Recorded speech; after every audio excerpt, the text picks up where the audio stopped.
રાજ્યના પોલીસ વડા ડોક્ટર કે.એલ. રાવ કચ્છના પ્રવાસે છે, જ્યાં તેમણે ભુજમાં સરહદી રેન્જની આઈજી કચેરીની મુલાકાત લીધી. ભુજની રેન્જ કચેરીમાં ગાર્ડ ઓફ ઓનર આપ્યું. Range IG Chirag Kordia, SP Sagar Bagmar સહિત 5 જિલ્લાના પોલીસ અધિકારીઓ હાજર રહ્યા. ભુજમાં હાઈ લેવલ ક્રાઇમ કોન્ફરન્સ યોજાશે. ભુજમાં સેના, બીએસએફ અને કોસ્ટગાર્ડના ઉચ્ચ અધિકારીઓ સાથે સુરક્ષા મંથન મુદ્દે બેઠક કરાશે. આવતીકાલે જખો અને પિંગલેશ્વર જેવા સંવેદનશીલ દરિયાઈ વિસ્તારોની મુલાકાત કરાશે અને સુરક્ષા વ્યવસ્થાની પણ સમીક્ષા થશે. તો ઉચ્ચ અધિકારીઓ સાથે સુરક્ષા મુદ્દે મંથન કરવા માટેની આ બેઠક છે. કચ્છના પ્રવાસી છે રાજ્ય પોલીસ વડા. અમદાવાદમાં ધોરણ 10 અને 12ની બોર્ડની પરીક્ષાઓને ધ્યાનમાં રાખીને રાઇટરની મંજૂરી માટે ખાસ વ્યવસ્થા કરવામાં આવી. દિવ્યાંગ વિદ્યાર્થીઓ તેમજ અકસ્માત જેવી પરિસ્થિતિઓનો સામનો કરનાર વિદ્યાર્થીઓને રાઇટર મળે તે માટે જિલ્લા શિક્ષણ અધિકારી દ્વારા સૂચનાઓ આપવામાં આવી. લોહિયાની દરખાસ્ત સમયસર સ્વીકારી શકાય તે માટે રવિવારે પણ ડીઓ કચેરી ચાલુ રાખવાનો નિર્ણય લેવાયો છે. દર વર્ષે ધોરણ 10 અને 12ની પરીક્ષામાં 250થી વધુ વિદ્યાર્થીઓને રાઇટરની સુવિધા ઉપલબ્ધ કરવામાં આવે છે, જેથી તેઓ સરળતાથી પરીક્ષા આપી શકે.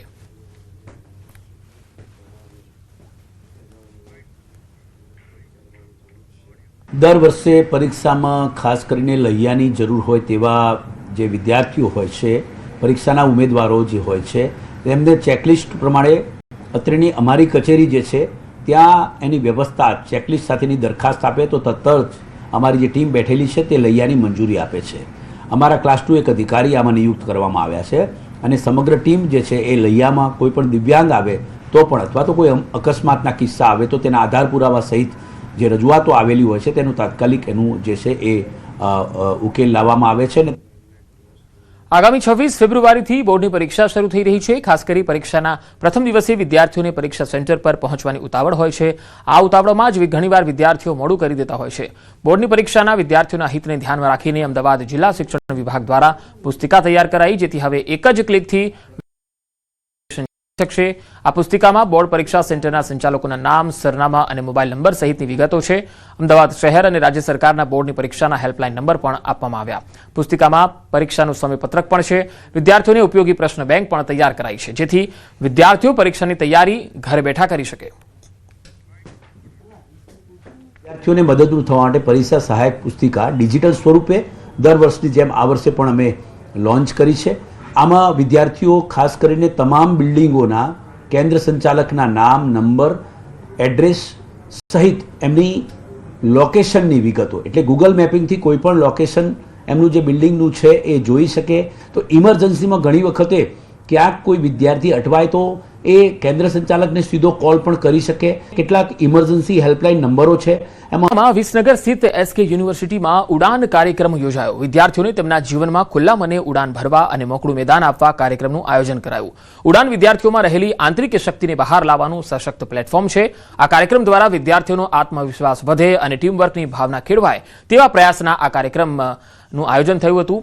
ઉડાન કાર્યક્રમમાં વિદ્યાર્થીઓએ અલગ અલગ પ્રકારના ડાન્સ સહિતના વિવિધ પરફોર્મન્સ રજૂ કરી પોતાનામાં રહેલી શક્તિનો પરિચય કરાવ્યો.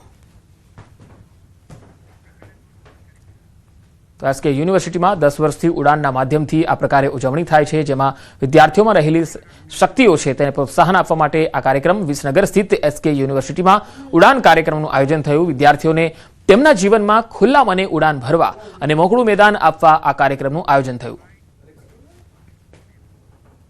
એ લગભગ 2017થી અમે ઉજવી રહ્યા છે, જેમાં હજારોની સંખ્યામાં વિદ્યાર્થીઓ પોતે ભાગ લઈ રહ્યા છે.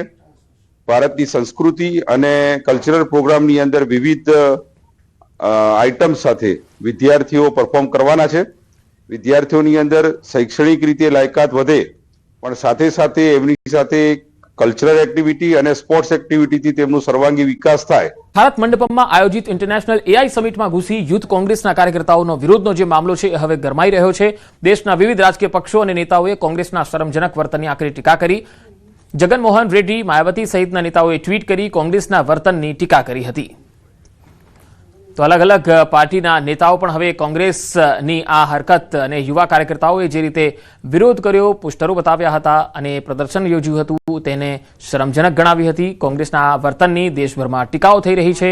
જગનમોહન રેડ્ડી, માયાવતી સહિતના નેતાઓએ ટ્વિટર ઉપર, એક્સ પર આ પોસ્ટ મૂકી છે અને સાથે સાથે કોંગ્રેસના યુવા કાર્યકર્તાઓનું આ જે પ્રદર્શન છે તેને શરમજનક ગણાવ્યું. રાજકોટમાં બીઆરટીએસ અકસ્માતની ઘટના સામે આવી. આ ઘટના અંગે તપાસ શરૂ કરાઈ છે. સત્તાવાળાઓએ જણાવ્યું છે કે બીઆરટીએસ અને સિટી બસ માટે કડક એસઓપી અમલમાં છે અને કોઈપણ પ્રકારની નબળાઈ સહન કરવામાં નહીં આવે. જવાબદારી નક્કી કરીને એજન્સી કે ડ્રાઈવર જે જવાબદાર હશે તેની સામે કડક કાર્યવાહી કરાશે. અધિકારીઓએ સીસીટીવી ફૂટેજની પણ તપાસ કરી હોવાનું જણાવ્યું. એસઓપી હોવા છતાં આવી ઘટના બનવી ગંભીર બાબત ગણાવી. અમે આપને જણાવીએ કે કોઈ પણ વ્યક્તિ જો આમાં બેજવાબદારી ડ્રાઈવરનું વર્તન છે, કંપનીનું વર્તન છે કે કોઈનું છે, we are not ready to tolerate this. કેમ કે આ બધું કરવા માટે તો અમે આટલી કડક એસઓપીથી લઈને આટલું ફોલોઅપથી લઈને મશીનરી બનાવતા હોઈએ છીએ. એની પછી જો ઘટનાઓ બને તો અમે સ્ટ્રિક્ટ એક્શન આની અંદર અમે લઈશું અને હાલ સુધી પણ લેવામાં ઘણું આવ્યું છે. મેં એના સીસીટીવી ફૂટેજ મેં પોતે જોયા છે અને મને પણ લાગે છે કે મોટી ભૂલ છે. કચ્છના સામખિયારી હાઈવે પર આવેલ એક હોટલની અંદર એલસીબી દ્વારા દરોડા પાડવામાં આવ્યા. આ દરોડા દરમિયાન 2 આરોપીઓ ગેરકાયદેસર રીતે વિદેશી દારૂનો જથ્થો રાખીને વેચાણ કરતા પકડાયા. જ્યારે હોટલ સંચાલક ફરાર હોવાનું સામે આવ્યું. તપાસમાં પ્લાયની અંદર દારૂ છુપાવવાનો કિમિયો બહાર આવ્યો. પોલીસે કુલ 1,15,100 રૂપિયાનો મુદ્દામાલ જપ્ત કર્યો છે. આરોપીઓ સામે ગુનો નોંધીને તપાસ હાથ ધરી છે.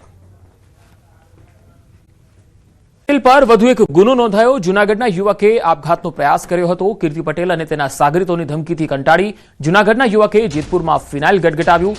ઉદ્યોગનગર પોલીસે તમામ 5 વિરુદ્ધ ગુનો નોંધી તપાસ હાથ ધરી છે. શિવરાત્રી મેળામાં કીર્તિ પટેલે સાધુ સંતો અને સનાતન ધર્મ વિરુદ્ધ બનાવેલા વિડીયોનો વિરોધ કરવો યુવકને ભારે પડ્યો. મુસ્લિમ હોવા છતાં સનાતન ધર્મમાં અતૂટ શ્રદ્ધા ધરાવતા યુટ્યુબરે કીર્તિ પટેલનો વિરોધ કરતો વિડીયો બનાવ્યો હતો. ઉશ્કેરાઈને કીર્તિ પટેલ, દિવ્યા સાવલાણી, જસપાલસિંહ, હનુ ચાવડા અને વિરમ મેવાડાએ યુવક પાસે 20 લાખ રૂપિયાની ખંડણી માંગી. આરોપીઓએ વિડીયો હટાવી લેવા દબાણ કરી યુવકને ખોટા બળાત્કારના કેસમાં ફસાવી દેવાની અને જાનથી મારી નાખવાની ધમકી આપી. આરોપીઓએ ઘર આવી જવાની ધમકી આપતા ડરી ગયેલા યુવકે પહેલા પોતાના ઘરે અને બાદમાં જેતપુર નવાગઢમાં ભાદરના પુલ પાસે બીજી વાર ફિનાઇલ પી લીધું. આજે ઘણા દિવસથી મને સુરતથી કીર્તિ પટેલ રણછોડદાસ અને દિવ્યા સાવલાણી આ બંને મને એટલો માનસિક ટોર્ચર આપે છે. મારી પાસેથી અવારનવાર પૈસાની માંગણી કરે છે અને મારા જેવા અનેક લોકોને હેરાન કરે છે અને મને જીવા નથી દીધો. હું જૂનાગઢથી ને રિક્ષામાં કટકે બેસીને આવતો રહ્યો છું.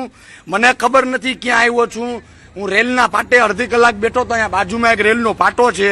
એટલે મને એમ થયું કે ચાલને હું રેલના પાટે સુઈ જાઉં. તો મેં કીધું રેલના પાટે સુઈ જઈશ તો આ લોકોની કોઈ કાંઈ થશે નહીં. પછી મને એમ થયું કે હાલને આના પર ફરિયાદ કરી દઉં. તો મને એમ થયું કે હાલને આ લોકો પર ફરિયાદ કરવાથી નહીં કાંઈ નહીં થાય. એટલે હું હવે કીર્તિ પટેલ અને જૂનાગઢ દિવ્યા સાવલાણી આ બંનેથી ને કંટાળીને હું આત્મવિલોપન કરું છું. ઇન્દ્ર ભારતી બાપુને આખું ગુજરાત ને આખું જગ બાપ સમાન માને છે ને હું પણ એક બાપ સમાન માનું છું. એટલે મને કહે કે તું એવા વિડીયો મૂકવાનો રહેવા દે ને વિડીયો ડિલીટ કરી નાખ. બધું વિડીયો ડિલીટ નહીં કરું તો મને કે તને જાનથી મારી નાખશું. તેની સાથે એક અનુભાઈ કરીને રાણા હતા કોન્ફરન્સમાં, એક વિક્રમ મેવાડા, કીર્તિ પટેલ ટિકટોક સ્ટાર જેને તમે બધા ઓળખો જ છો, અને એક દિવ્યા સાવલાણી, આ 5 જણા કોન્ફરન્સમાં હતા. મને કે તારા વિડીયો કે કઈ ડિલીટ ના કરવો હોય તો અમને 20 લાખ રૂપિયા આપી દે. બધું મારી પાસે 20 લાખ રૂપિયા છે નહીં.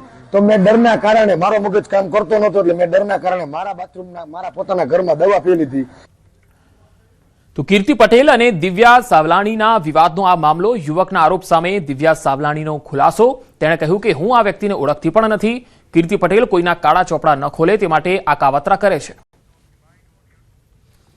ઓળખતા નથી. અત્યારે જે કીર્તિ પટેલનો વિવાદ છે બરાબર, એક સનાતન ધર્મને લઈને વિવાદ હતો બરાબર. એનામાં એ ટીઆરપી મેળવવા માટે, ફેમસ થવા માટે એ વ્યક્તિએ કીર્તિ પટેલના નામનો વિડીયો બનાવીને કીર્તિ પટેલને લાઈવમાં ગાળો પડતો હતો. એટલે હું એને કહેવા ગઈ કે ભાઈ તું આ બધું રહેવા દે બરાબર. તો એ વ્યક્તિએ અનેકવાર પૈસાની માંગણી કરી છે. કીર્તિ પટેલ કોઈના ચોપડા ન ખોલે એના માટે આ બધી કાવતરા કરવા. હવામાન વિભાગે આગામી 7 દિવસ મહત્તમ તાપમાન યથાવત રહેવાની આગાહી કરી છે. રાજ્યમાં ઉત્તર પૂર્વ અને પૂર્વ દિશા તરફથી પવન ફૂંકાતા હવામાન સ્થિર રહેવાની સ્થિતિ જોવા મળી.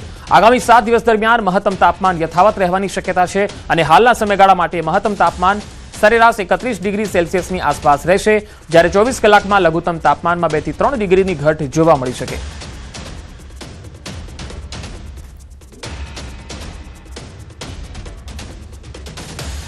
कल वेस्टर्न डिस्टर्बेंस के प्रभाव से गुजरात रीजन में छिटपुट स्थानों पर बारिश हुई है. अभी जो वेस्टर्न डिस्टर्बेंस था वो लेस मार्क हो गया है. तो अगले 7 दिन में हम उम्मीद करते हैं कि मौसम आमतौर पे गुजरात राज्य में शुष्क रहेगा. मिनिमम की बात करें तो वो भी नो लार्ज चेंज 24 घंटे में, उसके बाद 2 से 3 डिग्री गिरावट आने की संभावना है मिनिमम टेम्परेचर में। जो हवाएं चल रही हैं वो है उत्तर से उत्तर पूर्वी 15 से 20 नॉट, दोनों गुजरात कोस्ट के लिए, नॉर्थ के लिए और साउथ के लिए भी। जहाँ तक मैक्सिमम का सवाल है आज का अहमदाबाद का, तो 33 डिग्री सेल्सियस के आसपास रहने की संभावना है। કાંઠામાં દાંતીવાડા ડેમના ગેટ નજીક આવેલી કેનાલમાં અંદાજિત 40 મીટરથી વધુનું મોટું ગાબડું પડતા અફરાતફરી મચી ગઈ। કેનાલ તૂટી જતા સેકન્ડોમાં લાખો ક્યુસેક પાણી નદીમાં છોડવાની ફરજ પડી। ડેમના અધિકારીઓ અને કર્મચારીઓ ગાબડું પૂરવા માટે યુદ્ધના ધોરણે મથામણ કરી રહ્યા છે। ગાબડું પડતા જ આસપાસના વિસ્તારોમાં રહેવાસીઓમાં ભયનો માહોલ ફેલાયો। દર વર્ષે ઇન્સ્પેક્શન પાછળ કરોડો રૂપિયા ખર્ચાતા હોવા છતાં આવી ગંભીર બેદરકારી સામે અનેક સવાલ ઉઠી રહ્યા છે। તો કેનાલમાં 40 મીટરનું આ મોટું ગાબડું, લોકોમાં ભયનો માહોલ છે। તસવીરમાં તમે જોઈ શકો છો, લાખો ક્યુસેક પાણી નદીમાં છોડાયું। દાંતીવાડા ડેમની કેનાલમાં 40 મીટરનું મોટું ગાબડું પડ્યું છે અને લાખો ક્યુસેક પાણી નદીમાં છોડવાની ફરજ પડી છે। આ ગાબડું પૂરવા માટે તંત્ર દોડધામ કરી રહ્યું છે, પણ બનાસકાંઠામાં ગાબડા પડવાનો સિલસિલો મહિનાઓથી જારી છે। અહીંયા ઇન્સ્પેક્શન ખર્ચ પણ થાય છે, છતાં પણ આવી બેદરકારી જોવા મળે છે। વારંવાર બનાસકાંઠા જિલ્લામાં અનેક જગ્યાએ કેનાલોમાં ગાબડા પડતા હોય છે। વધુ માહિતી મેળવીએ, સંવાદદાતા કિશોર તુવર જોડાયા છે। કિશોર, શું વધુ અપડેટ? ચોક્કસથી જે ઉત્તર ગુજરાતનો સૌથી મોટો દાંતીવાડા ડેમ ગણાય છે, તે દાંતીવાડા ડેમ નજીકના જે દરવાજા છે તેના બાજુમાં કેનાલ પસાર થાય છે, ત્યાં મસ્ત મોટું ગાબડું પડ્યું છે। આ ગાબડું જે છે તે 60 ફૂટથી પણ મોટું છે। અત્યારે તો આ સમગ્ર ઘટનાને ઢાક પીછાડો કરવાની કોશિશ જે છે અહીંના સ્થાનિક જે અધિકારીઓ છે તેમના દ્વારા જે કરવામાં આવી રહી છે। મહત્વની વાત તો એ છે કે લાખો ક્યુસેક પાણી અત્યારે પણ વેડફાઈ રહ્યું છે। અત્યારે આ ગાબડું પૂરવા માટે જેસીબીઓ તેમજ મોટી સંખ્યામાં હાઈવાઓ પણ આવી રહ્યા છે। રેતી નાખીને આ ગાબડું પૂરવાની અત્યારે કોશિશ કરવામાં આવી રહી છે। પંકજ। જી કિશોર, આભાર માહિતી આપવા માટે। ભાવનગર શહેરના ચિત્રા જીઆઈડીસી વિસ્તારમાં આવેલી જેકે ટાયર્સના સ્ટોરેજ ગોડાઉન અને લક્ષ્મી ફરસાણના યુનિટમાં અચાનક આગ ફાટી નીકળતા સમગ્ર વિસ્તારમાં અફરાતફરી મચી ગઈ। ઘટનાની જાણ થતાં ફાયર બ્રિગેડની 11 ગાડીઓ તાત્કાલિક ઘટનાસ્થળે દોડી આવી। અંદાજે 70 ફાયર જવાનોએ 2.5 લાખ લીટર જેટલા પાણીનો મારો ચલાવી અને 4 કલાકની ભારે જહેમત બાદ આગ પર કાબુ મેળવ્યો। આગે વિકરાળ સ્વરૂપ ધારણ કરતા પશ્ચિમ ઝોનલની ટીમે તેને મેજર ફાયર જાહેર કરી હેડક્વાર્ટર પાસેથી વધારાની મદદ માંગવામાં આવી। સદનસીબે આ ઘટનામાં કોઈ જાનહાનિ નોંધાઈ નથી। તો બે અલગ અલગ તસવીરોમાં તમે જોઈ શકો છો, 4 કલાકની જહેમત બાદ આ આગ પર કાબુ મેળવી શકાયો હતો। ફરસાણની અને ટાયરની આ ફેક્ટરી છે અને ભાવનગરના ચિત્રા જીઆઈડીસીનો આ બનાવ, જ્યાં અચાનક આગ ફાટી નીકળતા 70 જેટલા જવાનો આ આગની કામગીરી બુઝાવવા માટે લાગેલા હતા। પશ્ચિમ ઝોનલ દ્વારા ઘટનાને મેજર ફાયર પણ જાહેર કરાયો। 59 કલાકે ફાયર બ્રિગેડ પર ફોન દ્વારા વર્દી આવેલ કે ચિત્રા જીઆઈડીસી માં આવેલ જેકે ટાયર માં આગ લાગેલ છે। तुरंत फायर ब्रिगेड स्टाफ पूर्व जोनल, पश्चिम जोनल અને હેડક્વાર્ટરની ટીમ ફાયર હેડક્વાર્ટરથી રવાના થયેલ અને આગ કંટ્રોલમાં છે। 2 લાખ લીટર પાણીનો છંટકાવ કરેલ છે અને આગ કામગીરી પૂર્ણ થવાની તૈયારીમાં છે। કોટના જંગલેશ્વર વિસ્તારમાં ડિમોલિશન પહેલા જ ચુસ્ત સુરક્ષા વ્યવસ્થા કરવામાં આવી છે। પોલીસ દ્વારા વહેલી સવારથી જંગલેશ્વર વિસ્તારમાં પેટ્રોલિંગ શરૂ કરવામાં આવ્યું। બીજી તરફ તંત્રની તૈયારીઓના આકાશી દ્રશ્યો પણ સામે આવ્યા। अलग अलग विभागों की पुलिस टीम द्वारा संवेदनशील विस्तारों में सतत देखरेख चालू थी। हाल में जंगलेश्वर विस्तार में फायर विभाग स्टाफ पण तैनात है। बीजी तरफ लोगों न्यूज 18 गुजराती टीम समक्ष पोतानी वेदना पण ठालवी। स्थानिकोए कह્યું છે કે રાતના સમયે ઊંઘ નથી આવતી, અમારા પર ભરે બુલડોઝર ફેરવી દેવાય, પરંતુ મકાન ખાલી નથી કરવાના। છેલ્લા 60 વર્ષથી આ મકાનમાં રહીએ છીએ, હવે અમે ક્યાં જઈએ? તો આ તસવીરો તમે જોઈ શકો છો। જંગલેશ્વર વિસ્તારથી ડિમોલિશન પહેલા પોલીસે અહીંયા ચુસ્ત બંદોબસ્ત ગોઠવ્યો છે। અહીંયા બુલડોઝર જે છે એ ફેરવવાની તૈયારીઓ થઈ રહી છે, પરંતુ એ પહેલા સ્થાનિક લોકોમાં આક્રોશ પણ દેખાઈ રહ્યો છે, કારણ કે વર્ષોથી તેઓ રહે છે, એટલે તેઓ વેદના ઠાલવતા કહી રહ્યા છે કે અમે ક્યાં જઈશું। પરંતુ વર્ષોથી ગેરકાયદેસર દબાણો બાંધીને રહ્યા તેનું શું? અને હવે આ દબાણો જ્યારે દૂર કરવાના થયા છે ત્યારે છેક રેલો આવ્યો છે, ત્યારે સ્થાનિકોમાં હવે વેદના પણ સામે આવી રહી છે। છેલ્લા 60 વર્ષથી તેઓ અહીંયા રહેતા હતા। રાજકોટના જંગલેશ્વર વિસ્તારમાં સોમવારે ડિમોલેશન થવાનું છે। જો કે એ પહેલા જ અત્યારે અહીંયા સ્થાનિકોમાં પણ કંઈક આક્રોશ જોવા મળી રહ્યો છે। બેન, શું કહેશો? આપનો આક્રોશ કઈ રીતના છે? શું આપની પરિસ્થિતિ છે? અમારે 60 વર્ષ થઈ ગયા અહીંયા રહેવાનું। અમારે રોજ આતા સી, રોજ આ મહિનામાં પાડવાનું કીએ છે 2 દિન, અને મારો ઘરવાળો નથી, અમે ક્યાં જાય? સમજ્યા? કેટલા સમયથી અહીંયા અમે 60 વર્ષ થઈ ગયા, મારા છોકરા અહીંયા પેદા થયા, અહીંયા પરણી ગયા, મારા જન્મ જ મારા છોકરાનો અહીંયા જ છે. તો અચાનક ખાલી કરીને કેમ? અમને આશરો કીધું તું, નોટિસમાં લખેલું છે કે તમને દેશું, તો અમે રોમાય નથી આવતું, અમે ક્યાં જાય ભાડે રહેવા? હૈયું ભરાઈ જશે કે મરી જાવ, અને આવશે પાડવા તો હું પાડવા નહીં તો અહીંયા મરી જઈશ. આમાં આશરો દે તો ખાલી કરે ને, આ લોકોને સમજવું જોઈએ ને. હવે આટલું માણસ જાય ક્યાં? આ એક ફરિયામાં 8-10 જણા દે છે. 8 જણા લઈને અમે રોડ ઉપર જાય, ક્યાં જાય કઈ સમજાતું નથી સાહેબ. રાતે નીંદર નથી આવતી, હરકું ખાઈ નથી શકતા સાહેબ. અટાણે હાલત તો જો અમે કામ મેકીને સાહેબ આવ્યા, રોજના 500 રૂપિયા ટક કમાવા વાળા છીએ, સાંજે પછી ખાઈ છીએ અમે, બરોબર. રાતે નીંદર જ નથી આવતી સાહેબ, કે રાતે સવારે શું થાય, કાલ શું થાય, પાડવાની નથી, શું કરશું અમે સાહેબ?